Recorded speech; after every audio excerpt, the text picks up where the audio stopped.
Welcome back, book talk enthusiasts, to another exciting episode of Dragons and Spaceships, the show where we explore stories that make you feel everything.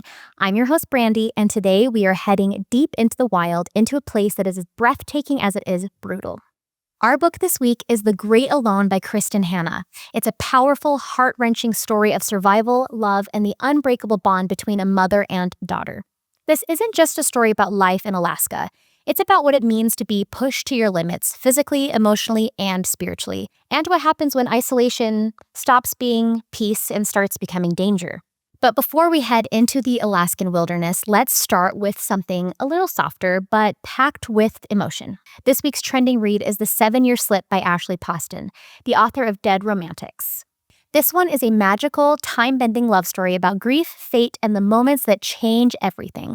It follows Clementine, a book publicist mourning the loss of her aunt who inherits her old apartment, only to find sometimes the apartment doesn't follow the rules of time. One day she meets a man living there, but from 7 years in the past.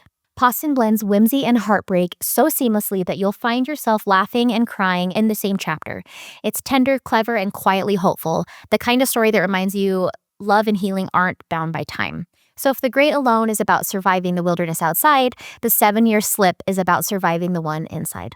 All right, let's travel to Alaska and set the stage. One of the most captivating things about The Great Alone is how Alaska isn't just a backdrop. It's a force of nature, almost like a living, breathing character in itself. The book takes place in the 1970s when Ernst Albright, a Vietnam veteran struggling with PTSD, moves his family north, convinced that a fresh start in the Alaskan wilderness will bring peace and purpose. His wife Cora and their 13-year-old daughter Lenny follow him, desperate for a better life. They settle in a remote cabin near a small town surrounded by mountains, glaciers, and endless forests. At first, Alaska feels like freedom. The air is crisp, the land untouched, and the isolation feels healing. But as winter closes in, that same isolation turns dangerous. The nights stretch endlessly, the cold seeps into every bone, the darkness, both literal and emotional, becomes suffocating. And Kristin Hannah captures the paradox of Alaska so beautifully. How can it be both sanctuary and prison, hope and despair?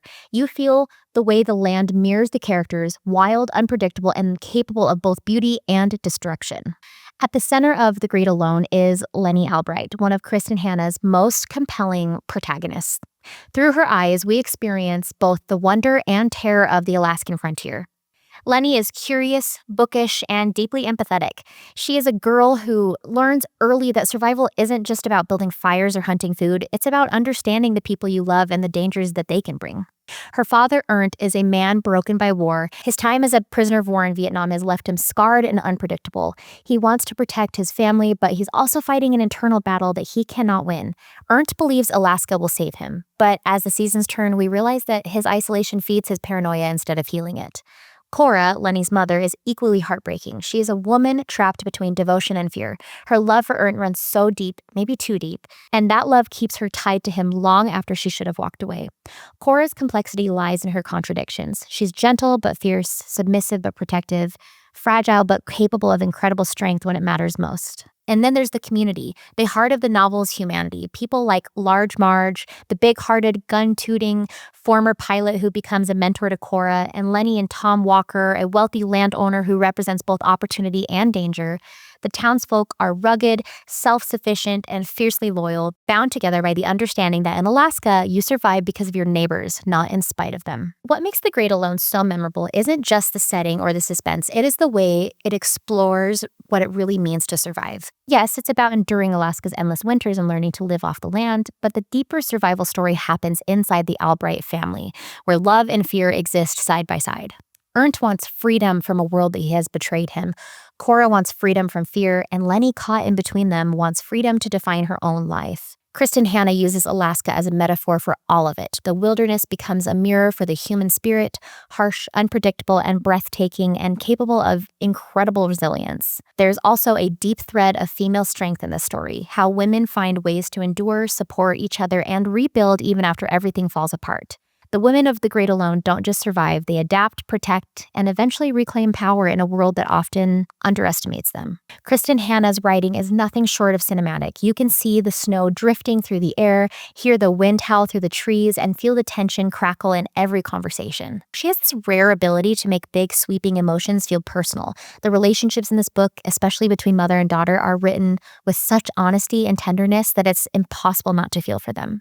What's brilliant is how she balances beauty with brutality. For every moment of horror, there's one of hope. For every heartbreak, there's a flicker of warmth, like a sunrise after a long dark night. Without giving spoilers, I'll say this. The Great Alone doesn't shy away from pain, but it also doesn't leave you in it. It reminds us that healing is messy, survival is imperfect, and love in all its flawed, fragile forms is what makes endurance possible. So, listeners, here's my question for you.